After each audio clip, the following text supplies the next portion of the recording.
জনগণের কল্যাণ ও মানব সম্পদ উন্নয়নের জন্য বিএনপি সৃষ্টি হয়েছে বলে মন্তব্য করেছেন দলটির ক্রীড়া বিষয়ক সম্পাদক ও ঢাকা মহানগর উত্তরের আহ্বায়ক আমিনুল হক।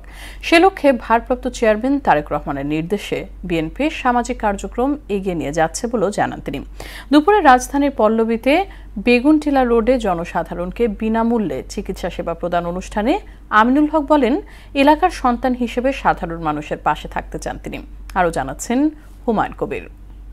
ওষুধ ছাড়া তো মরে যাব, আমাদের কোনো চিকিৎসার টাকা পয়সা নাই, উনি তো ভালোই চিকিৎসা করে দিচ্ছেন। উনি যে এই পদ্ধতিটি নিছে উনি অনেক ভালোর জন্য নিছে, গরিবরা অনেক ওষুধ পাচ্ছে।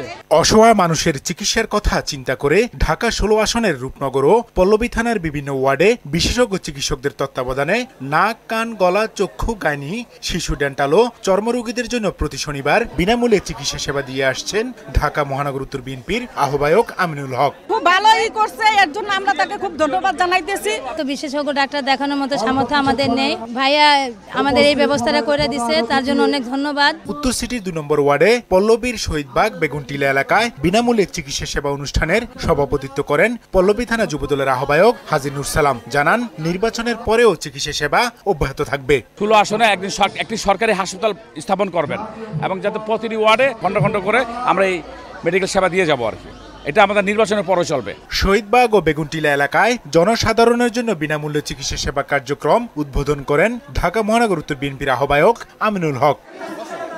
এলাকাটিতে চিকিৎসা সেবার পাশাপাশি জলাবদ্ধতা নিরসনে পদক্ষেপ নেওয়া সহ বিএনপি সরকার গঠন করলে ঊর্ধ্ববাসীদের জন্য স্থায়ী পুনর্বাসনের ব্যবস্থা করা হবে বলে জানান তিনি। প্রত্যেকটি সামাজিক কার্যক্রম সবকিছু হবে আমাদের সাধারণ মানুষের জন্য।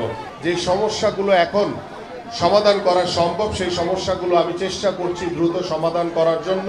আর যে সমস্যাগুলো এখন করা সম্ভব না, সেই সমস্যাগুলো ইনশাল্লাহ আগামীর ফেব্রুয়ারিতে যে নির্বাচন হবে, সেই নির্বাচনে আপনাদের ভোটে, এদেশের সাধারণ মানুষের ভোটে বাংলাদেশ জাতীয়তাবাদী দল বিএনপি নির্বাচিত হলে, সরকার গঠন করলে ইনশাআল্লাহ আপনাদের সকল সমস্যার সমাধান করা হবে। এলাকার সন্তান হিসেবে আমৃত্যু মানুষের পাশে থাকার অঙ্গীকার করেন আমিনুল হক। আমরা একটি বাসযোগ্য এলাকা তৈরি করতে চাই, যেখানে যাতে ভবিষ্যতে আর কোনো জলাবদ্ধতা সৃষ্টি না হয়। আমি কোনো নেতা হিসেবে আপনাদের পাশে থাকতে চাই না, আমি আপনাদের পাশে থাকতে চাই আপনাদের সন্তান হিসেবে, ভাই হিসেবে, বন্ধু হিসেবে, এবং আমি আপনাদের পাশে থেকে ইনশাআল্লাহ আপনাদের সুখে দুঃখে সবসময় আমরা আপনার পাশে থেকে সকল সমস্যাগুলো সমাধান করব। হুমায়ুন কবির, মোহনা সংবাদ, ঢাকা।